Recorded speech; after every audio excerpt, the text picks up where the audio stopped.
রাসূলুল্লাহ সাল্লাল্লাহু আলাইহি ওয়াসাল্লামকে আল্লাহ এক রাত্রিতে মক্কা থেকে জেরুজালেম এবং সেখান থেকে সপ্ত আকাশ অতিক্রম করে আল্লাহর কাছে নিয়ে যান। এই পুরো বিষয়টাকে দুই ভাগে ভাগ করা হয়। এক নাম্বার হচ্ছে ইসরা, মক্কা থেকে বায়তুল মুকাদ্দাস পর্যন্ত ভ্রমণ।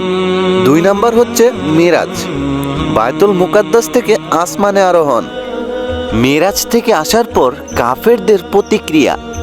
সব থেকে মজার বিষয় হচ্ছে রাসূলুল্লাহ সাল্লাল্লাহু আলাইহি ওয়াসাল্লাম যখন সকালবেলা মেরাজের ঘটনা বর্ণনা করেন, তখন মক্কার কুরাইশরা এটা নিয়ে উপহাস করে।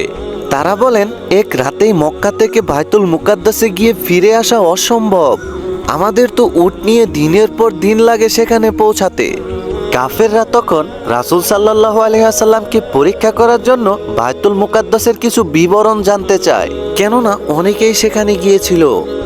যখন সমস্ত কুরাইশরা রাসূল সাল্লাল্লাহু আলাইহি ওয়াসাল্লামের কাছে সেই বর্ণনা জানতে চাইল, রাসূল সাল্লাল্লাহু আলাইহি ওয়াসাল্লাম বলেন, আল্লাহ তার সামনে পুরো দৃশ্য তুলে ধরেন এবং তিনি যথাযথ বর্ণনা দেন, তবুও তারা অবিশ্বাস করে। কিন্তু সেখানে উপস্থিত ছিল হযরত আবু বকর সিদ্দিক রাদিয়াল্লাহু তাআলা আনহু। কাফিরেরা হযরত আবু বকর সিদ্দিক রাদিয়াল্লাহু তাআলা আনহুর কাছে গিয়ে বলে, হে আবু বকর, তোমার বন্ধু এমন দাবি করছে যেটা অসম্ভব। তখন তিনি বলেন, আমি যদি তার মুখ থেকে এমন কথা শুনে থাকি তবে নিশ্চয়ই তিনি সত্য বলেছেন। এরপর থেকে তাকে আজ সিদ্দিকী উপাধি দেওয়া হয়, যার মানে হচ্ছে সত্যবাদীকে সত্যিকারভাবে বিশ্বাসকারী।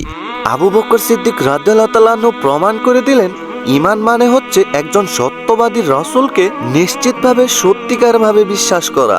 সত্যি বলতে মেরাজের ঘটনা ইসলামী ইতিহাসের এক অলৌকিক গভীর অর্থবহ অধ্যায়। এক রাতে নবী করিম সাল্লাল্লাহু আলাইহি ওয়াসাল্লাম মক্কা থেকে বায়তুল মুকাদ্দাস এবং সেখান থেকে 7 আসমান অতিক্রম করে আল্লাহর সান্নিধ্যে গিয়েছিলেন। এই ঘটনা শোনার পর মক্কার অনেকেই সন্দেহ প্রকাশ করে, একজন ছাড়া, তিনি হলেন আবু বকর সিদ্দিক। তো বন্ধুরা, ঘটনাটি যদি আপনাদের কাছে একটুও ভালো লেগে থাকে তাহলে অবশ্যই আমার চ্যানেলটি সাবস্ক্রাইব করবেন, কেননা আমি প্রতিনিয়ত এই চ্যানেলে ভিডিও আপলোড করব। ততক্ষণের জন্য সবাই ভালো থাকবেন। আসসালামু আলাইকুম।